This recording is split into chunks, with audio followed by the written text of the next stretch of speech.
اب میں ایک عملی سوال کہہ رہا تھا کہ اس میں ایک بڑا عملی سوال ہے، میں کیا کروں؟ میں ایک ایسے ماحول میں رہ رہا ہوں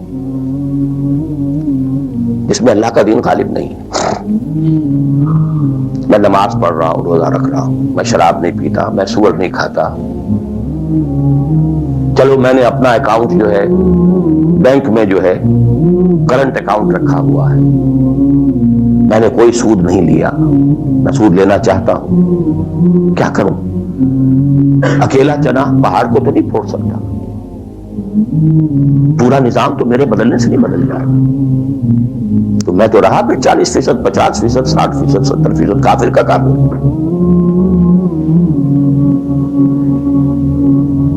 تو وسط وے آؤٹ، وسط مخرج۔ بڑی پیاری حدیث ہے وہ جس میں یہ الفاظ آتے ہیں، حضور نے فرمایا انہا ستکون فتنۃ، ایک وقت آئے گا تو بڑا فتنہ ہوگا۔ حضرت علی فرماتے ہیں میں نے فوراً عرض کیا مل مخرج منہا یا رسول اللہ، اے اللہ کے رسول یہ بتائیے اس سے نکلنے کا راستہ کون سا ہوگا؟ یہ نہیں پوچھا کیا فتنہ ہوگا، کیوں ہوگا، کب ہوگا، کیسے ہوگا، کدھر سے آئے گا، کچھ نہیں، نکلنے کا راستہ بتائیے۔ بلکہ ایک اور روایت اس حدیث کی اس سے بھی زیادہ پیاری ہے کہ اصل میں حضرت جبرائیل نے کہا حضور سے یا محمد امتک بعدک، اے محمد صلی اللہ علیہ وسلم کبھی سوچا ہے تمہارے بعد تمہاری امت کا کیا بنے گا؟ تو حضور پلٹ کر سوال کرتے ہیں مل مخرج منہا یا جبرائیل، تو بہت بڑا پرابلم تم نے اے جبرائیل میرے سامنے رکھا ہے، تو اب آپ ہی بتائیں اس سے نکلنے کا راستہ کیا ہوگا؟ قال کتاب اللہ، وہ پوری حدیث پھر وہی ہے، کتاب اللہ فیہ خبر ما قبلکم ونبأ ما بعدکم وحکم ما بینکم وہو ذکر الحکیم وہو صراط المستقیم وہو حبل اللہ المتین۔ اس کا مخرج کیا ہے؟ یہ ہے اصل میں میرے اگر تو یہ بات سمجھ میں آ گئی، اس کے لیے تصور سمجھ لیجئے ہمارے دین میں کفارے کا ایک تصور ہے۔ آپ نے روزہ توڑ دیا وہ تو ٹوٹ گیا، کیا کروں، جڑ تو نہیں سکتا، کب اشکوں سے جڑ سکتا ہے، جو ٹوٹ گیا سو ٹوٹ گیا۔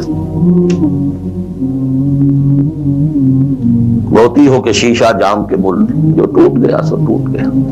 تم ناحق ٹکڑے چن چن کر دامن میں چھپائے بیٹھے ہو، شیشوں کا مسیحا کوئی نہیں، کیا آس لگائے بیٹھے، وہ تو ٹوٹ گیا، لیکن اس کا کفارہ دے دیا گیا۔ کفارہ ہے، قسم کھائی تھی یہ نہیں ہے کہ اب توڑ نہیں سکتے، غلط کھا بیٹھے توڑو، کفارہ۔ آج میں اس لفظ کفارہ کے حوالے سے آپ کے سامنے وہ بات کر رہا ہوں۔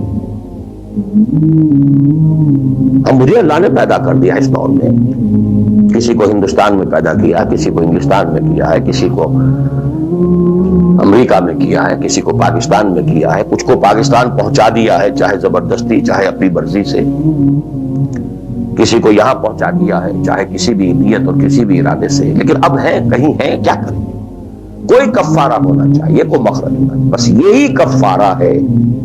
پھر نوٹ کر لیجئے اس ماحول سے سوائے سبسسٹنس لیول کے اور کچھ حاصل مت کرو، اور اس سبسسٹنس لیول پر بھی جو کچھ تم نے کھایا پیا ہے اور سانس لیا ہے، جو انرجی کریٹ ہوئی ہے، اس کا میکسیمم اس جہاد میں صرف کر دو کہ اس نظام کو بدلو۔ تمہاری یہ جد و جہد، تمہاری یہ کوشش کفارہ بن جائے گی اس کا۔ معذرۃ الی ربکم، معذرت پیش کر سکو گے اللہ، اے اللہ میں نے اس نظام کے ساتھ ریکنسائل نہیں کیا،